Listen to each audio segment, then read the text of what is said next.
সিলেটের ১৫০ বছরের পুরনো স্থাপনা আলী আমজাদের গড়ি। আর এই গড়ির পাশে কিন্তু জুলাই শহীদদের স্মরণে জুলাই স্মৃতিস্তম্ভ নির্মাণ করার সিদ্ধান্ত নিয়েছিল সিলেট জেলা প্রশাসন। তবে এখানকার স্থানীয়দের প্রতিবাদের মুখে এবং সমালোচনার মুখে কিন্তু সেই সিদ্ধান্ত থেকে অবশেষে সরে এসেছে সিলেটের জেলা প্রশাসন। এর প্রেক্ষিতে কিন্তু যে স্মৃতিস্তম্ভ যেটি আলী আমজাদের গড়ির পাশে নির্মাণ করার কথা রয়েছিল সেটি কিন্তু সরিয়ে অন্যত্র নেওয়া হয়েছে। এবং আমরা যেমনটি জানতে পেরেছিলাম, সিলেটের সাবেক জেলা প্রশাসক শের মাহমুদ মুরাদ তিনি কিন্তু এখানে জুলাই স্মৃতিস্তম্ভ স্থাপনের একটা প্রক্রিয়া চালিয়েছিলেন।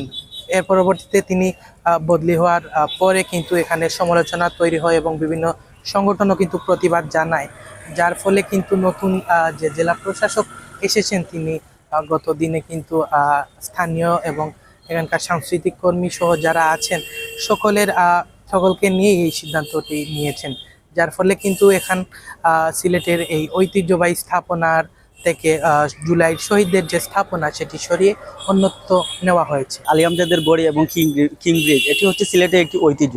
এখানে এই যে জুলাইয়ের যে স্তম্ভ করা হয়েছিল, পরবর্তীতে সিলেটের মানুষের প্রতিবাদের কারণে প্রশাসন যে এটি অন্যত্র একটি জায়গা তুলে নিয়েছে, এর জন্য আমরা প্রশাসনকে অত্যন্ত ধন্যবাদ জানাই।